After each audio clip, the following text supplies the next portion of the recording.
Proclamação: que as trancas de nossas portas sejam de ferro e bronze, e a nossa força dure por todos os seus dias. Não há ninguém como o Deus de Jessurum. Ele cavalga pelos céus para ajudar-nos. Ele monta as nuvens com majestoso esplendor. O Deus eterno é nosso refúgio, e seus braços eternos nos sustentam. Ele expulsa os inimigos de diante de nós e grita: destrua-os!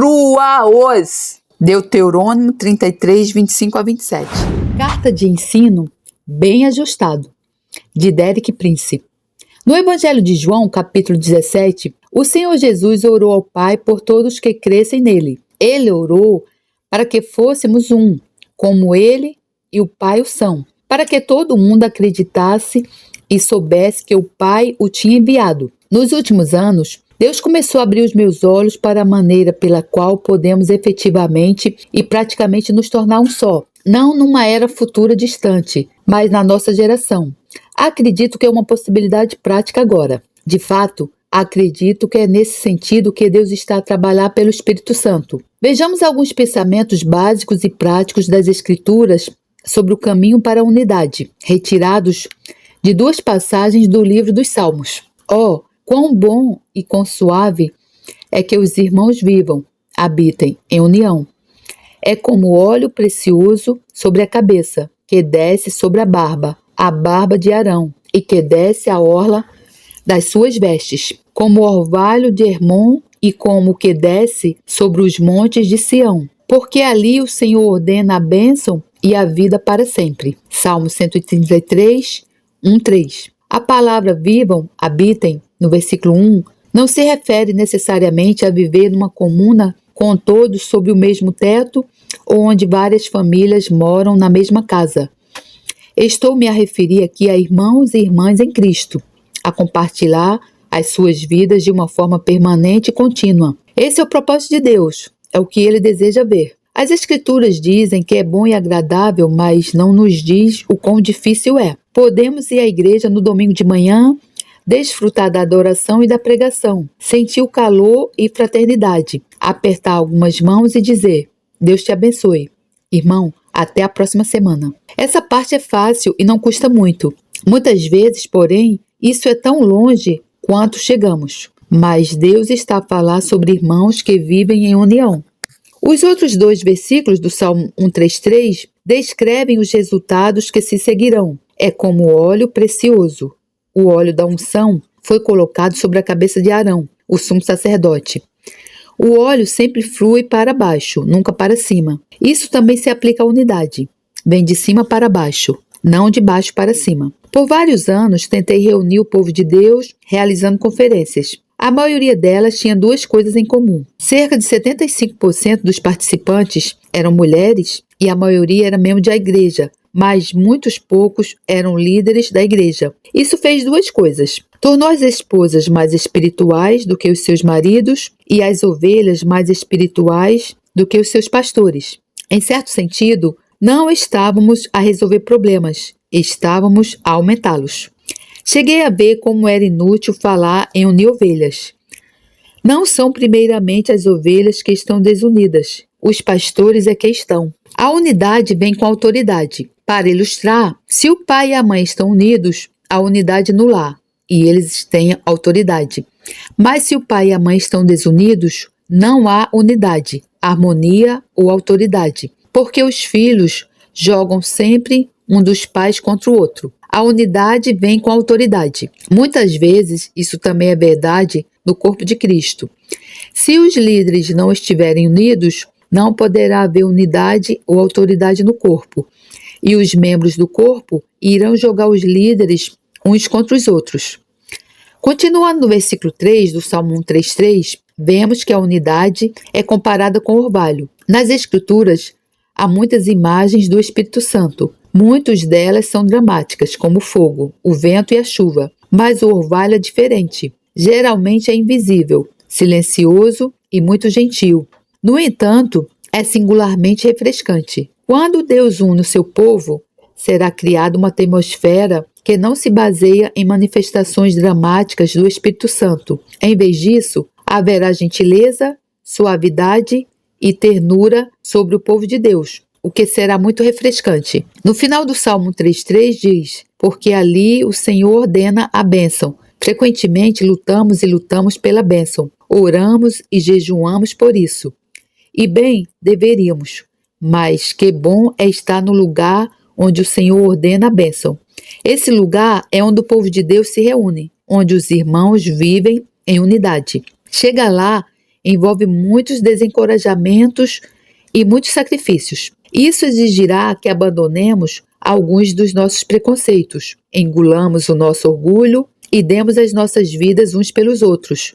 Mas se tivermos uma visão para onde estamos aí, estaremos dispostos a fazer o sacrifício. A casa do Senhor. A segunda passagem é o Salmo 122. Alegrei-me quando me disseram: vamos à casa do Senhor. Os nossos pés estão dentro das tuas portas, ó Jerusalém. Jerusalém está edificada como uma cidade que é compacta, onde sobem as tribos do Senhor, até ao testemunho de Israel, para darem graças ao nome do Senhor, pois ali estão os tronos do juízo, os tronos da casa de Davi. Orai pela paz de Jerusalém, prosperarão aqueles que te amam. Haja paz dentro de teus muros e prosperidade dentro dos teus palácios. Por causa dos meus irmãos e amigos, direi: paz esteja em ti. Por causa da casa do Senhor, nosso Deus, buscarei o teu bem. Notará que o salmo começa e termina com o foco na casa do Senhor. No meu entendimento das Escrituras, tudo o que é prometido a Jerusalém, a Sião e a Israel será dado a Jerusalém, Sião e Israel. Deus não retirou nenhum dos compromissos da sua aliança com a terra de Israel, ou com o povo judeu, ou com a cidade de Jerusalém. Mas, ao mesmo tempo, essa escritura também se aplica ao povo da nova aliança de Deus, à Igreja de Jesus Cristo. Vou dar-lhe apenas uma escritura do Novo Testamento para justificar isso e depois aplicarei essas palavras a nós na Igreja de Jesus Cristo hoje. Em 1 Timóteo 3,15, Paulo escreve: mas, se eu demorar, saiba como as pessoas devem comportar-se na casa de Deus, que é a Igreja do Deus vivo, coluna e fundamento da verdade. Com base na autoridade de Paulo como apóstolo e no que o Novo Testamento diz, estamos justificados em dizer que a casa de Deus é a Igreja do Deus vivo. Com isso em mente, voltemos ao Salmo 122. Alegrei-me quando me disseram: vamos à casa do Senhor. Os nossos pés estão dentro das tuas portas, ó Jerusalém. Versículo 1 e 2. Por outras palavras, entraremos no lugar onde o povo de Deus está reunido com a sua igreja. É um fato notável que quando Israel habitou na sua terra sob a antiga aliança, Deus exigiu que todo homem israelita saísse de casa 3 vezes por ano e viajasse para Jerusalém. Era obrigatório. O Salmo 122 é um dos salmos que se refere à subida dos israelitas do sexo masculino à cidade do Senhor. Jerusalém está edificada como uma cidade que é compacta. Compacta significa basicamente que reúne vários componentes diferentes e os une com muita força. É isso que Deus está a procurar fazer: reunir muitos grupos diferentes e compactá-los, prendê-los para que não possam ser abalados nem soltos um do outro. Há um belo paralelo em Efésios 4, 15 a 16, que fala de Cristo como a cabeça e a igreja como o corpo de Cristo. A falar sobre ele como cabeça, diz: antes, seguindo a verdade em amor, cresçamos em tudo naquele que é a cabeça, Cristo, do qual todo o corpo, bem ajustado e ligado pelo auxílio de todas as juntas, segundo a justa operação de cada parte, faz o aumento do corpo, para sua edificação em amor. Gosto do uso da frase bem ajustado e ligado. Novamente, o pensamento é de muitos membros diferentes, com funções diferentes e habilidades diferentes. Todos são reunidos, juntos e unidos de maneira tão poderosa e eficaz que se tornam totalmente um. Novamente, esse é o propósito de Deus nos nossos dias: ajustar e ligar os vários membros para formar um único corpo que funcione, todos unidos à cabeça. Subir em tribos. Voltando ao Salmo 122, 4, onde sobem as tribos do Senhor, até ao testemunho de Israel, para darem graças ao nome do Senhor. Isso fala de Jerusalém como ponto de encontro do povo de Deus. Deus falou comigo uma vez e disse: esse é o testemunho, que todo o meu povo se reúna no só lugar para me dar graças. Isso me revelará às nações ao redor. A visão de todo o meu povo a sair das suas casas e a reunir-se naquele lugar que designei para agradecer ao meu nome.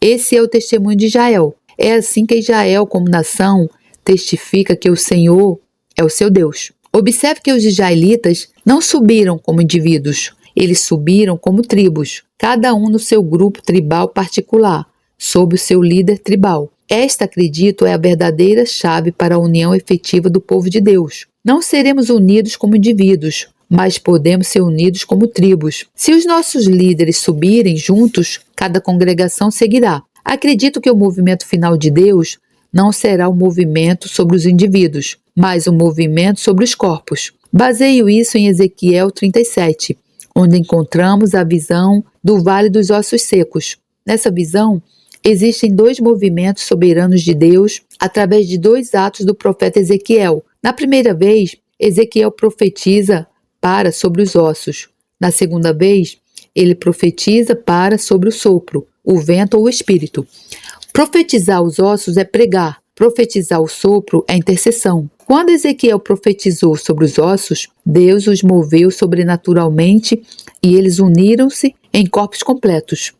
Mas quando Ezequiel falou ao sopro, o vento ou o espírito, Deus não moveu ossos individuais, mas apenas moveu corpos completos. Aqueles corpos completos levantaram-se um exército extremamente grande. Esse é o objetivo de Deus, um exército extremamente grande. Se é apenas um osso solto e não encontra o seu lugar no corpo, chegará um momento em que Deus se moverá e não saberá, porque o seu mover final será sobre corpos, não sobre ossos. Voltando ao Salmo 122, temos a mesma verdade declarada de outra maneira. Israel subiu a Jerusalém para adorar o Senhor, não como indivíduos, mas como membros de tribos, cada tribo sob a sua liderança. Acredito que atualmente Deus está realmente a operar nesse sentido. O lugar de governo e juízo. O 5º versículo do Salmo 122 diz: pois ali estão os tronos do juízo, os tronos da casa de Davi. Esse versículo fala de duas coisas: governar e julgar. Fala do povo de Deus voltando à sua autoridade divina. Somos agentes designados por Deus para governar o mundo para Deus agora. E a Bíblia diz que no futuro julgaremos os anjos. Mas não creio que uma igreja dividida, que esteja em desacordo consigo mesma, alguma vez será confiada por Deus a autoridade para governar ou julgar. Deus diz: quando se reunir sob autoridade, encontrará o lugar do trono, o lugar do julgamento e o lugar do governo. Deus deseja ver o seu povo exercer autoridade soberana nos assuntos deste mundo, governar as nações com a vara de oração estendida que sai de Sião. Veja Salmo 110. Mas primeiro precisamos de cumprir as condições. Se percorrermos toda a Bíblia, descobriremos que julgar é sempre uma função de governar. Num ponto da história de Israel, os juízes eram os governantes. Então, Deus levantou reis e os reis tornaram-se os juízes. Temos de entender que sob a monarquia não havia o Supremo Tribunal. O Supremo Tribunal era o rei e o rei era o juiz. Em outras palavras, governar e julgar sempre andam juntos. Eles não podem ser separados. Julgar e governar estão interligados. Se virmos isso, podemos entender onde devemos julgar e onde não devemos julgar. Sempre que alguém é obrigado a governar, é necessário que julgue. Como chefe da sua casa, um pai deve governar a sua casa para Deus. Portanto, ele também é o juiz da sua casa. Ele resolve disputas entre os seus filhos, ele determina que tipo de programas de televisão a família irá ou não assistir. Ele determina o tipo de entretenimento que eles têm. Ele escolhe os materiais de leitura. Ele é responsável por julgar a sua casa, porque é responsável por governar a sua casa. Mas se ele começa a julgar a casa do seu irmão, esse pai não é mais um justo, mas um intrometido. É responsabilidade do seu irmão julgar a sua própria família. Se alguém recebe autoridade na igreja como ancião, uma das principais funções é governar. Portanto, um ancião deve julgar a congregação do Senhor, resolver disputas, determinar o que é certo ou apropriado, determinar o curso e a política geral do povo de Deus naquela congregação. Mas se esse ancião começa a julgar outra congregação, ele não é mais um juiz, mas um intrometido. Sabe qual é o grande problema do povo de Deus? Muitos de nós já estamos intrometidos. Temos estado ocupados a julgar aqueles que não estão sob a nossa autoridade. O resultado é que não julgamos nas áreas em que devemos julgar. O homem ou a mulher que está sempre ocupado em criticar os filhos do vizinho, geralmente não faz um bom trabalho na educação dos seus próprios filhos. Cada um de nós recebe uma área de autoridade definida e nessa área julgamos. Fora dessa área não temos o direito de julgar. Quando nos reunimos de forma ordenada sob o nosso líder, chegamos ao lugar de julgar e governar. Cada líder do grupo é responsável por sua própria tribo, não pelas outras tribos. A postura egocêntrica. Vamos ver 2 Timóteo 3:1-5.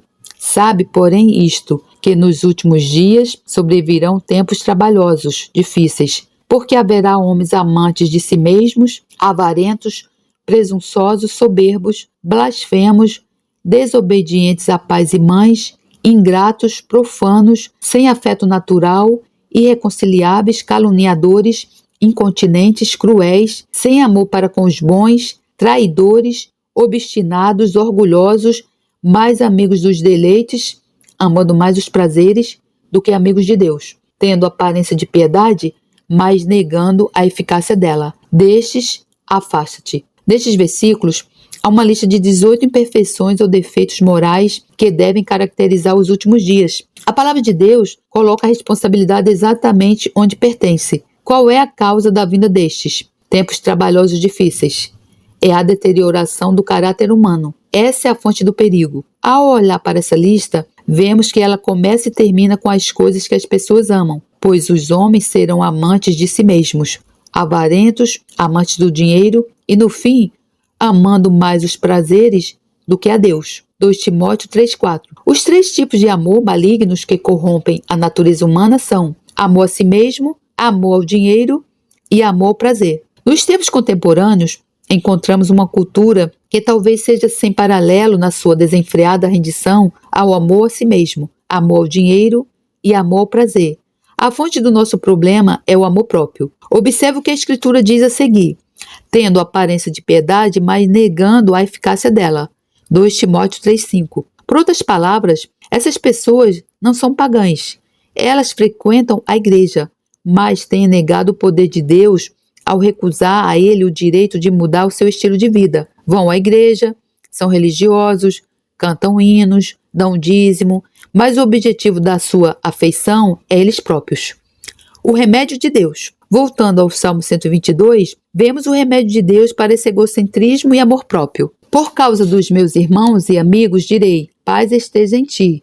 Por causa da casa do Senhor, nosso Deus, buscarei o teu bem. Salmo 122, 8-9. Em outras palavras, há algo na vida mais importante do que eu. É o povo de Deus, casa de Deus. A questão é, vou viver a minha vida para agradar a mim mesmo, buscar o meu próprio bem e buscar a minha própria ambição? Ou vou viver a minha vida para a glória de Deus, a casa de Deus e o povo de Deus? Quero sugerir que o último é o caminho para a verdadeira felicidade. Em Mateus 3:10, João Batista, ao apresentar Cristo e o Evangelho, disse: e também agora está posto o machado, a raiz das árvores. Toda a árvore, pois, que não produz bom fruto, é cortada e lançada no fogo. Se queres unidade, a raiz a qual devemos colocar o machado é o amor próprio. Se queremos unidade, a raiz a qual devemos colocar o machado é o amor próprio.